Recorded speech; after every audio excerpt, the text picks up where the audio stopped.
Welcome to the English Homemaker podcast, a podcast where we discuss all things home, a realistic but fresh view of homemaking from the suburbs of the south of England. I am your host, Alissa Evelyn. Welcome to episode 31 of the English Homemaker. Hello, everybody. How are you today? I hope you're having a good day wherever you are, wherever you're listening to this from. I hope that you feel peaceful and joyful all at the same time. Whatever it is you're doing, I'm glad you have chosen to tune in and listen to today's episode. I hope you really like it. I finally have a sleeping baby. She has decided for the last couple of weeks that sleep was very optional, and so I haven't been able to record an episode. So I'm really happy to be sat today with her asleep. I don't know how long she'll sleep for, so I don't know how long the episode will be, but let's get right into it. So some of you may remember episode 27 was the 14-day pantry challenge. That was about a year ago, and I felt particularly challenged at that time with how much money we were spending on food, how much food was building up in my cupboards, and I really was inspired to do this 14-day pantry challenge. I did it. It was absolutely amazing. It really shook up how I thought about food purchasing, food planning, food prepping, and really just sort of turned everything on its head and made me question all of my habits. And we do have habits around food purchasing and cooking, don't we? Like, we really enjoy the same kind of meals. We tend to go to the same sort of shops and buy the same sort of foods. And I think it can be difficult to break out of those habits. Difficult simply because life just keeps on going, doesn't it? It's relentless. It just keeps going. There's not really a time where you get to sit down and say, okay, let's just shake up how I think about this for a moment. So let this episode be that for you today. You don't need to be shaking it up for very long, just the length of this episode, and then really just sit and think, okay, what do I want to action from this episode? Is there something I want to do? Is there something I want to do differently? What ruts have I got stuck in? What things do I keep buying? So let's start with the why. Why a monthly meal plan? Well, quite frankly, weekly meal planning was getting really exhausting and boring. I know so many of you will relate to that. You sit down with your pen and your paper and your Monday, Tuesday, Wednesday, Thursday, Friday, Saturday, Sunday on a list or in a diary, and you think, what shall I cook this week? And it doesn't feel like very long since you last sat and did that. One of the reasons it had become quite boring was actually something really positive, was that I've really simplified our list of meals that we actually make. And I have honed in on them, and I'm trying to simplify them even further, simplify the ingredients that we're buying, work out what more things I can make from scratch, work out how I can make it cheaper, really ask myself questions about these particular meals. So then every week we'd have jacket potatoes one night, we'd have a mince meal the other night, and then we'd have, on a Friday we have pizza night, and then at the weekend we have a roast, and then sort of everything else sort of slots in there. Maybe we have a pasta night. It's not overly complicated, and this is something I've really been working on. I had a weird thing in my brain ever since we were in Belgium. I'm going to get really personal here, so apologies for that. When we lived in Belgium, we had more money than we have now, and we were able to go down to our local market, which was literally like a couple of 100 meters down the road. We had delis out of your ears. We had a Greek deli, we had a deli on the corner, we had a Japanese deli, we had just like incredible abundance of incredible foods, and we were very, very spoilt. So I kind of got this to be kind of my normal. And when we left Belgium, I was so sad. I loved being in Belgium, and I think subconsciously, very subconsciously, I kept purchasing in a really similar way and making similar kind of meals, I guess maybe to like hold on to that a little bit. And as sad as that sounds and as ludicrous as that sounds, subconsciously, I think that's what's been happening, because I've just kept buying and making food in that same way. And now I've got 3 children. We live in England. The prices are skyrocketing. It was really time to simplify the prep, simplify the planning, simplify everything, and make it something that's still delicious, still wholesome, still good for us, still fun, but just not as complicated and not as expensive. I think also because of my history of being a food blogger, I've got kind of a reputation of making nice food, that I think I felt the need to live up to some kind of standard on the regular. And I think we boxed ourselves as quote unquote foodies. That meant that we needed to eat in a really specific and particular way. So when I just stopped and I realized all these things, I was like, okay, who do I want to be going forwards? What is important to me? What kind of choices do I want to make? What meals do I want us to eat? What do we enjoy as a family? So the first thing I did was to write a master meal list. Now, I would encourage all of you to do this. Anytime you are writing a meal plan, you shouldn't be thinking from scratch. You should be accessing that list of things that you know your family likes, things that are currently affordable for you and accessible, and work from there. You've got all of your thinking done if you already have a list. And if you keep it on your phone or on a piece of paper with you at all times, anytime you think of an old favorite that you've forgotten about, and you can add that to the list. Before I carry on with the episode, I would just like to say a massive thank you to a couple of people who have really radically changed the way I think about food. And it's taken some time because I am a creature of habit. But the way that they do their family meal planning is so different from how I was doing it, and it just got me to thinking. So first off, my sister-in-law Fee, who lives in Sweden with my brother Martin and their beautiful children, she became the family cook when they moved there, as he was the gardener and outside most of the time, and she was in the kitchen learning not only how to cook but also how to use their fantastical oven. She basically decided that she was going to take their sort of core family meals, just a handful of them, and really perfect them, get them to how they all like them, optimize them, make them perfectly, and then she would move on. And they've sort of stuck at a lot of the same favorites. She makes this incredible pasty that is amazing, and she makes a great roast dinner. And I just love that. It's very simple and it's very nourishing and wholesome and wonderful.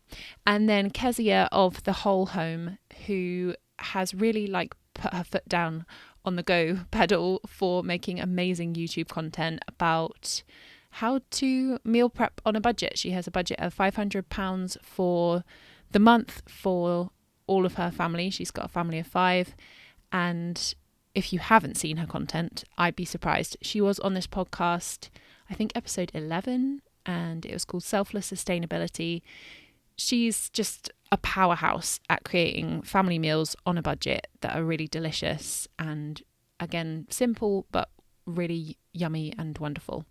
So where was I? Writing a master meal list. So that is something, if you haven't done it, definitely do it. I have categorized mine. Actually, I've got breakfasts, lunches, dinners, and then snacks. The next thing to do is to go through that list and get rid of anything that is really expensive or your family don't actually like, genuinely. If they're not everyone's going to eat it and it doesn't work for everybody, just get rid of it off the list, even if you like it. That's a whole separate list. Maybe make a list of things that you like that maybe you could have on a date day or a special occasion. Maybe make that a separate list. But this list is really for things that your family love that are not too expensive. Okay, now you have your master meal list. It's time to make the spreadsheet. So open up Excel and create 12 tabs, one for each month of the year. And then for each month, write in the first column, write all the dates, the actual dates that fit into each of the days. So the second column will be the days of the week. And then the third column, write any notes, whether it's someone's birthday or it's some kind of celebration or it's Easter or Christmas. Then the next column, if you've got children, I would have that as your school notes column. So I've got just Easter holiday blocked out, just so I know who's where and what's going on. Next column is breakfast, the next column is lunch, the following column is dinner, and the next one is snacks. I have made other columns, but I don't really use them. So I've got a prep column, a make ahead column, and then a shopping list sort of bit blocked out on the edge, but I don't really use those columns. So the first thing to do is a bit dull, but it's just to get all that data in there. So put the days of the week that correspond to the actual date of this year, and then put in people's birthdays, school holidays, big celebrations. Put those all in there because it really makes a difference to who you're catering for, whether you're doing lunch boxes or all those sort of things. I find that really, really important. And then you can start filling in all of those spots in the breakfast, lunch, dinner and snack column with all of your favorite meals. That's the really, really fun part. I've noticed a lot of copy and paste. So my breakfasts basically are copied and pasted from week to week. The current rotation of breakfast is porridge, toast and eggs, Dutch baby, cereal or bircher muesli, and then rice pudding. That's our Monday through Friday. It's really important for me that those ones are something the kids learn to expect, but that also take very minimal time. And if I'm really pushed for time, obviously we'll just have like cereal or toast, something very, very simple. I like to send them off with something a bit more in their bellies, like yogurt or eggs. And then at the weekends, I've written in bacon, egg and beans, basically a full English, but a very basic full English, on a Saturday, every single Saturday. So it's just something that we know to expect and just sort of nourishes us ready for a full weekend of fun times. And then on a Sunday, it's usually like our more chill day. So we'll have some kind of pancake or waffle variation. So I've written cheese and egg galettes, oat cakes, potato waffles, American pancakes. I have the luxury on a Sunday to stand at the hob and just flip things for a while and just sort of luxuriate in it and not feel rushed.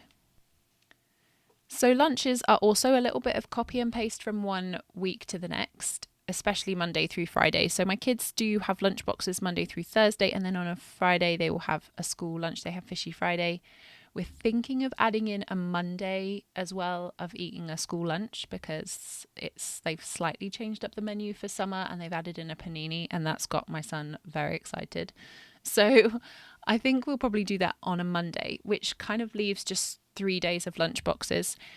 I have really tried to simplify lunch boxes and make it easier for me while still being delicious and good for them and filling them up and making them last. And when I pick them up, they're not grumpy, which, as you all know, is like the golden egg lunchbox for a parent. So I was making my own rolls for a while. I think they've got a little bit bored of that. And then I've gone to the local bakeries to get a really amazing sourdough loaf that they can slice for me and have that, which they're really enjoying at the minute. They like it with just like cheese and mayonnaise or ham and mayonnaise, just very simple. And then really simple, like yogurt and a piece of fruit and some crisps, just really, really simple, nothing fancy. Sometimes I put like hummus and tortilla chips in there. They really like that. And sometimes I make sausage rolls. So today they've actually gone in with lentil sausage rolls, which are a family favourite that I had forgotten about completely, but are really lovely. And the other thing they love having in a lunchbox that they had yesterday is gyoza. So I buy gyoza when they're on special offer and put them in the freezer. And then when I'm like, oh, what are we going to make tomorrow? I pull them out. They don't need defrosting. I just steam them and let them cool down during the evening, put them in the lunchboxes, and they're ready to go the following day. I obviously remember to put chopsticks in so they've got something to eat them with, and a teeny tiny bit of soy sauce so it doesn't leak out the lunchbox, but is like enough to provide a little bit of flavour. Now I only buy those when they're on offer because all of you are going to be like, that's a very expensive lunch for a kid, but they love them. It's one of their highlights of the week, and it's certainly not every single day, but most weeks we seem to manage to have them, and most like months I seem to be able to find them on offer somewhere. So then weekend lunches are two very different stories. So a Saturday, usually we are doing something, we're going somewhere. So it either needs to be something we can have very quickly because I just don't really want to be thinking about it, or something that we can pack and take with us, or maybe both. So I've basically only written in burgers and chips or sandwiches and sort of rotated it depending on whether we're having like an away weekend or a home weekend. Obviously home weekend, we're going to have burgers and chips. Very, very quick, delicious, nourishing, everyone's happy with it. And then sandwiches, basically I kind of make a school lunchbox, but for everybody, and we pack and take it with us. We're coming back into the season of picnics everywhere, and I'm so excited about that. I love a picnic.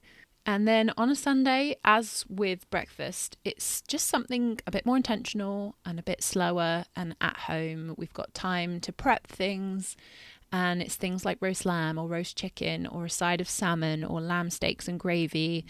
And it's just something that I spend a bit more time doing, or my husband does, and we just like really nourish ourselves. And it's lovely and slow and wonderful. Then for us as a family, dinners are definitely still copy and paste, but there's a lot more room for movement. With all of these things, if that day doesn't call for that thing, or I see the day before our plans have changed since I wrote this plan many weeks ago, then of course I change it up. If there's something on a yellow sticker, I change it up. And I just cross it out and write something new in place. So this week I got a deal on our favourite smoked wild salmon, which is very expensive. And when it's on a deal, it's a good thing to have and we all really enjoy it. So I made a quiche with that. I just crossed something off the list and wrote quiche in place. And that was really, really a wonderful thing to do. And then, of course, there's seasonality with dinners as well. So I think the sort of breakfasts and lunches are good for all seasons. You can kind of adjust and amend if it's like a really hot day or a really cold day.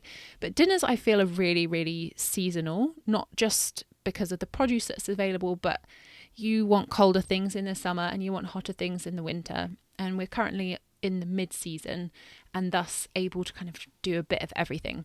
So our current things that we're having for April are pork belly noodles, baked potatoes, beans, cheese and coleslaw, some kind of slow cooker meal or oven baked risotto, then some kind of pasta dish. On a Friday we have pizza and chicken, and on a Sunday we have soup and bread, just to keep it really simple, and everybody loves soup and bread. So then we kind of rotate in various other things in there, like a lasagna or a cottage pie or a fish chowder or toad in the hole. Those would be things probably that we'd have at the weekend rather than during the week. And I'm really trying to keep things very simple and repetitive during the actual weekdays, just to keep everyone happy and things flowing well and have no surprises in there.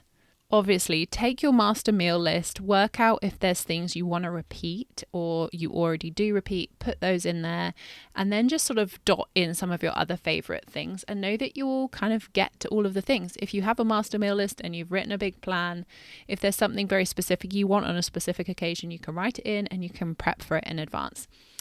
Then let's talk about snacks. So I don't write a snack every single day. I tend to bake every other day, something very simple like flapjack or far breton or cookies or malt loaf or blondies or thumbprint cookies or just something lovely. I think at the weekends I try and do something like a steamed jam sponge or an apple crumble, something a tiny bit fancier, maybe some scones with clotted cream.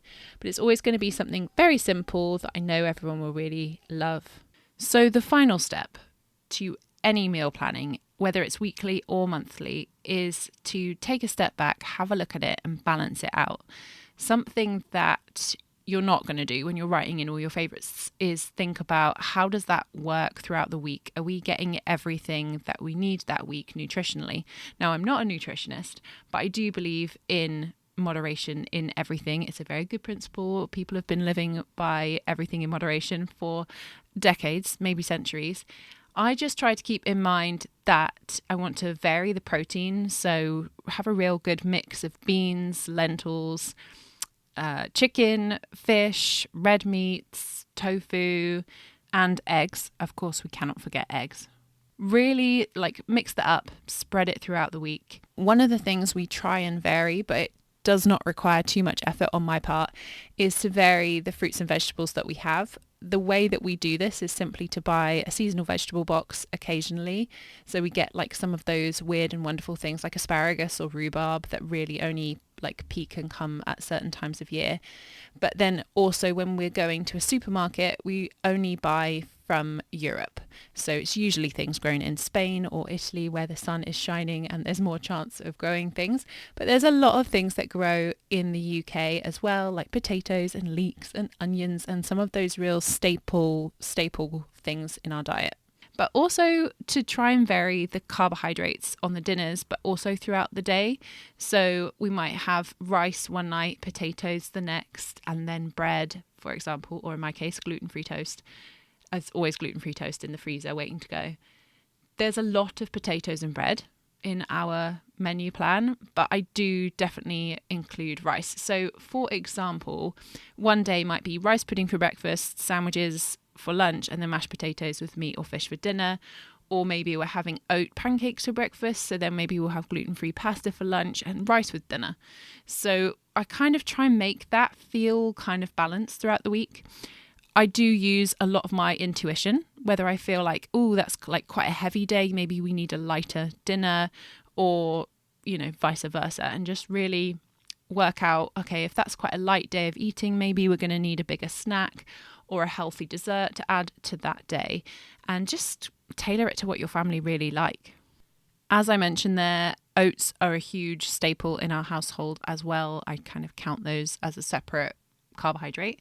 And then also buckwheat. We have buckwheat pancakes a lot. I used to have a lot wider of a range of carbohydrate options, and I've really narrowed it down. So you won't find too many different types of rice in the house. You won't find things like quinoa. I've really tried to narrow it to the things that are more local to us. I feel like I should definitely be doing that with the proteins as well, but I just haven't quite got there yet. But that is definitely in my eyesight, to try and kind of simplify the types of proteins that we're having. So once you have filled it all in, feel free to print it off and put it somewhere really obvious. Ours is on our fridge so that we can see it, I can refer to it, I can cross things out and write new things in if there are yellow sticker deals or we just fancy something different that day. One of the great things about it being a spreadsheet is that you can edit it, adjust it, reprint it. At the end of the month, if you have done a lot of crossing out and writing in, or you feel like those things you don't want them and you're making different things, you can go back in it and edit it so that the next year when you're going back through and you're changing all the dates and you're writing in for the next April, that you know what sort of things you really fancied and enjoyed that month. One of the things that's slightly obscure that I love having the monthly meal plan for is the summertime, because I always forget what we eat in the summer when it's really hot. I just completely forget how to do that. Things that are quick and delicious and aren't creating too much extra heat in the kitchen, but that the kids will really enjoy, that doesn't feel too repetitive, that isn't always barbecue, and just different options for that season. So it's super helpful to have a record of what we eat on those really, really hot weeks, because like I say, I just forget. Autumn's really easy to remember, winter's really easy to remember, spring's really easy to remember what we eat and what's sort of practical, because really anything warming and nourishing is practical in those months. But the summer, when it needs to be kind of cold and not invite flies into the house, and it's just a completely different way of cooking, I find really challenging. And plus in England, that can sort of occur anywhere between June and September, and it's usually for a couple of weeks, and then there's a break, and then it happens again at some point. So it's tricky to plan for, but it's really important to have a memory of what we ate and what really worked in those seasons, because I just haven't got it down yet. Another amazing benefit of having a monthly meal plan is having that foresight of knowing what's to come, what sort of things you might be able to put in your freezer if you see them on offer, and things you could stock up on, again, if you see them on some kind of a deal somewhere. And I know you could do that without the monthly meal plan, but for me, it has been just revolutionary in being able to see it like that, being able to make plans in that kind of a bulk kind of a way. Now, most houses in the UK are not set up for bulk buying. They're not set up for food storage. There are no pantries. There's no underground pantries. It just doesn't exist, especially in the suburbs. It's just not something we're set up for. We did get a freezer, an extra freezer that would go out in the garage. So we've got quite a bit of freezer space. I think that's a really sensible thing to do. I can't believe we didn't do that earlier. It was absolutely wonderful when I was postpartum to have that absolutely stocked full of broth and nourishing meals and quick cookies ready to bake and just so much loveliness. It felt really positive to have that there. And anytime it's full, I just feel amazing. So knowing your monthly meal plan in advance, it would be hugely time saving if you made 2 of something that you're going to need again in one sitting. So 2 lasagnas, because you know you're going to have 2 lasagnas that month, or maybe like 2 sets of rolls instead of 1 batch of rolls that then you can keep in the freezer if you've got space. Things like that, which will save you time and money in the long run. It is funny how we can get into this mindset of doing the weekly shop. And I don't know where that's come from or why it is the weekly shop. But I do love this idea of having this monthly meal plan that then means you can kind of pop in when you need to. And you can do 2 weeks in advance, or you can do a whole month in advance. You can do smaller top-up shops. You can do it in different ways. And I think that's lovely. It puts the power back into you. It feels less consumerist, I guess. It opens you up to just different ways of doing it, I suppose. For example, a couple of weeks ago, I decided I was going to go all Italian grandma and go to the shops every single day, see what was on offer and just kind of go with that, which is, I guess, the idea of the Italian grandma or a Greek grandma in a romantic notion in my head. She goes down the road to the market, sees what's on offer, chats with her friends, has a cup of coffee, comes home and cooks the dinner for the entire family, and it's all like fresh and delicious. Now, as you might imagine, that really did not work out well for several reasons. First up being that shopping is just not as that Italian or Greek grandma would experience. It's not the same experience. There's marketing everywhere. There's offers and deals. The food isn't fresh. It's just a very, very different experience. And there's all these signs everywhere telling you there's something that you need to buy. It's a very overwhelming experience. It's not something I actually really love and enjoy, although there are some stores that make it nicer than others. I think at the root of it and the heart of it, what I was really seeking was a simplification, which is something I've been doing in layers and layers and layers in the kitchen, in my meals, is just simplifying. Simplify. That was the word of last year. And it really did catch on, but it took a long time to work out what that really meant. And there's so many different ways to apply it. Not only simplifying the meals that we're having, simplifying then the ingredients that I'm keeping in the cupboards, just sort of even simplifying, instead of having 2 different types of bread, just one is fine. And 1 gluten-free. And then even the gluten-free bread, I was making a really complex gluten-free sourdough that needed 5 different things. I'm experimenting now with, can I just make a gluten-free bread that's just oats? Because that's something that's abundant, it's cheap, it's easy to buy organic.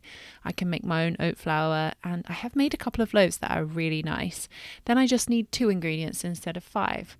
And that feels a lot nicer, that simplification. I think when I had my 3rd child, that was enough added complexity that I needed to then simplify in other areas, I guess, to manage. But also I think there's a sort of feeling in the world. I listened to another podcast called the Ancestral Kitchen podcast, which is gorgeous. I'll make sure that's linked in the show notes. And they talk a lot about simplifying, about leaving the supermarkets, about shopping local. And I think there's just something in the air about simplifying the ingredients in your kitchen at the minute. Another thing that I have been absorbing in the last year is a program called Sort Your Life Out with Stacey, which is on BBC, which I'm sure a huge number of you will have watched, but was new to me last year when I was in my immediate postpartum. Was recommended that I watched it, and I just watched the entire back catalogue and loved it, and I'm loving the current season. And it was amazing to just watch all of the stuff build up in people's houses, talking about why things have built up and working out systems to make sure that doesn't happen again. And I found that fascinating, amazing. It's something I have been implementing in our house. I don't feel like our house had got too overwhelming, but there are spaces that definitely needed some work, like the garage we've been working on now for the last year. The kitchen too, there were twice as many mugs as there needed to be. But the main point I want to ram home here is that it was really about looking at the inside. This is something I talk about in every single podcast. Check yourself, work out why you have the habits you have. And that especially comes to meal planning. It's okay to shift it up. It's okay to go from weekly to monthly and then back to weekly if it's not working. It's okay to shop like an Italian grandma if that's your thing, if that's what's around you, if that's what works. Everything is okay. It has to be what works for you in this time of your life right now.